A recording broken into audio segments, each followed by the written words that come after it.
네, 안녕하세요. 엄명종입니다. 네, 그 자녀 교육 하시는 데 있어서 많은 부모님들이 어떤 일정한 기준을 좀 갖고 계시는 것들을 원하시고 또 어떻게 하면 그 자녀를 잘 키울 수 있을까에 대한 이 고민들을 많이 하는 것을 엿보게 됩니다. 어떻게 하면 우리 아이 좀 잘 키울 수 있을까요?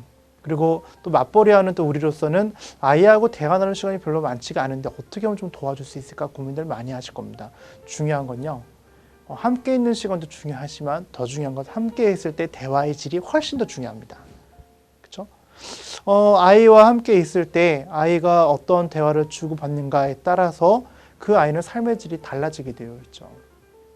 그래서 오늘은 자녀 교육에도 과연 코칭이 필요한가에 대해서 같이 좀 얘기를 해보고 싶은데요. 코칭 많이 이슈가 됐죠. 이제 한국에 들어온 지가 부터 한 10년 정도가 됐고 다양한 형태로 코칭이라는 이름이 좀 붙여지게 됐죠. 최근에는 뭐 컨설팅 하시는 분들도 코치라는 이름으로 활동을 하고 계시는 분들이 계시고요. 또 기업에서 코칭뿐만 아니라 실제로 이제 라이프 코치부터 해서 커리어 코치까지 학습 코칭까지 상당히 망라하게 되어 있습니다.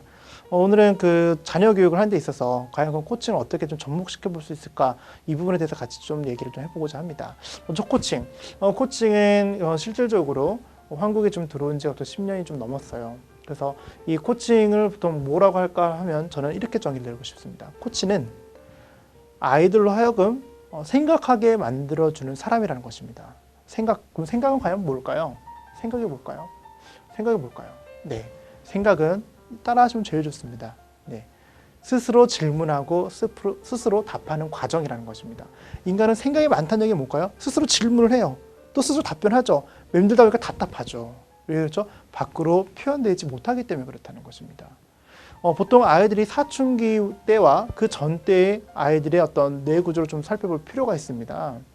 보통 아이들은요, 이 초등학교 시절 때는 상당히 단순하다 못해 정말 단순하죠. 그래서 엄마 아빠가 얘기하는 것을 100% 신뢰하고 100% 따라오고 기대를 합니다.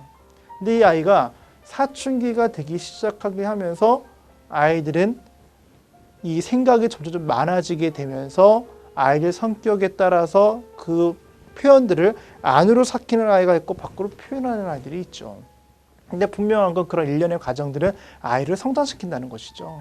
이때 부모가 이 질문을 해주는 것과 그렇지 않은 것에 대한 차이는 엄청나게 다르죠. 왜?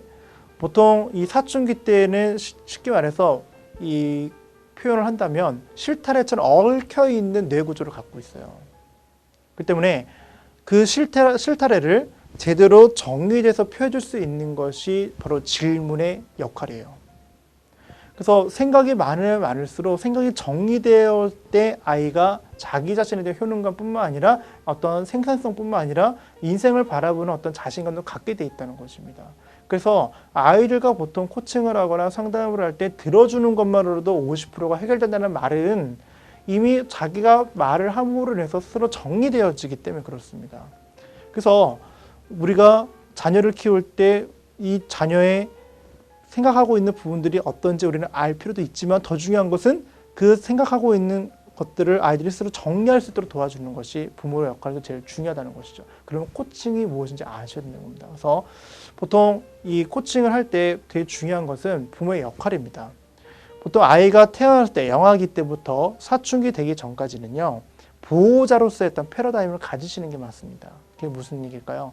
보호자. 내가 이 아이를 헬프, 즉 도와줘야 되는 입장이에요. 근데 이 아이를 케어를 해야 되고, 이 아이를 먹이는 거, 입히는 거, 생각하고 있는 모든 부분들을 다 케어를 하죠. 그래서 보통 아이들이 말하기 시작하는 뭐 3살 때부터, 보통 4살 때부터 해서 보통 12살 때까지는 보통 이 보호자로서의 관점으로 아이를 양육하시는 게 맞죠. 이때는 부모와 자녀 간의 관계가 이 수직적 관계가 형성이 되겠죠.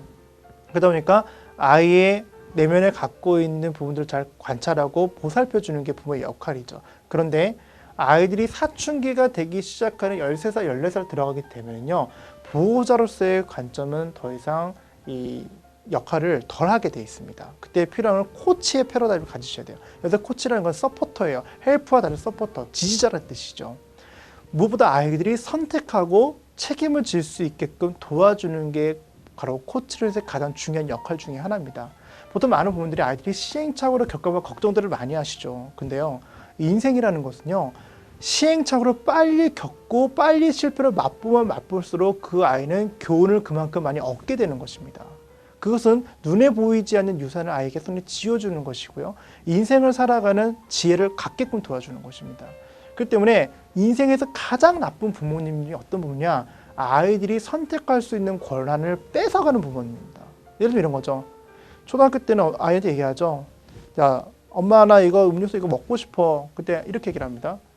아니야. 아빠가 먹어보니까 이 음료수가 더 맛있어. 이거 먹어. 이 하고 애는 먹죠.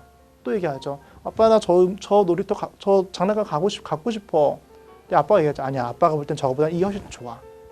이런 식으로 상당히 아이들을 우리는 케어를 많이 하죠. 근데 이것이 초등학교 5학년 때는 괜찮지만 보통 아이가 사춘기 들어가기 시작하면 그것은 더 이상 통용되지가 않습니다. 그때는 아빠 나 이거 먹고 싶어. 그러니? 뭐 무엇 때문에 먹고 싶어? 나는 이런 것 때문에 먹고 싶어. 그리고 그래 한번 해봐. 하고 지지해주고 그 대신 책임을 본인이 스스로 질 수 있게끔 도와주는 것이죠. 그렇기 때문에 코치로서의 패러다임을 갖게 되면 부모와 자녀의 관계는요. 수직적 구조에서 수평적 구조로 갑니다. 그러다 보니까 평등한 관계가 갈 뿐만 아니라 지지자로서 서포트하는 느낌을 아이에게 받고 있기 때문에 아이는요. 부모님이 내가 어떤 선택을 할 때 지지를 해주시는구나 라는 안도의 한숨을 쉬기 때문에 그 어떠한 것도 시도해보고 도전하려고 하는 욕구들을 많이 표출하게 되어 있습니다. 그래서 많은 부모님들이 내 아이가 고3인데도 불구하고 캥거루처럼 변해가는 것 같아서 마음이 아프다 하시는 분이 계시는데요. 죄송한 말씀이시지만 그거는 부모님이 아이를 잘못 키우신 겁니다. 어떻게 될까요? 아이의 선택권을 뺏어가지 마십시오. 그러려면 어떻게 하는 게 좋겠습니까? 질문하시고 물어보십시오. 그걸 하고자 하는 내 의도는 뭐니? 무엇 때문에 그렇게 하려고 해? 그럼 마찬가지로 질문과 더불어서 뭘 가져야 되겠죠? 그렇죠. 아이의 이야기를 들으려고 하는 자세가 필요한 것입니다. 그래서 이걸 통해서 아이는 또 경청을 배우게 되어 있죠. 그래서 아이들이 보호자의 관점으로서 아이들을 키우실 때는요. 아이들의 주도성은 약할 수밖에 없습니다. 이때는 주로 부모님들이 아이들을 가르치려고 하시죠. 그렇죠? 근데 아이가 사춘기만 돼보십시오. 가르친다고 해서 그 아이가 듣습니까? 그렇지 않습니다. 그때는 뭐가 필요합니까? 그래서 질문이 필요한 것입니다. 티칭이 아니라 코칭이 필요하다는 것이죠. 그래서 질문해주고 생각을 정리할 수 있게끔 도와주는 것이죠. 그래서 부모로서 나이를 들어가면 들어갈수록 존경받기 원하시죠? 제가 많은 부모님을 만나봤지만 자식으로부터 존경받고 싶어하는 욕구는 어느 부분으로 다 가지고 있습니다. 그러려면요. 아이가 나이를 먹어감에 따라서 아이들의 뇌나 어떤 정서적인 기반도 더불어 성장한다는 기억을 하시고요. 가르치지 마시고 질문하시고 들으십시오. 그것이 아이들을 키우는 지혜로운 부모, 즉 현명한 부모로서의 지름길입니다. 오늘 강의는 여기서 마치도록 하겠습니다. 감사합니다.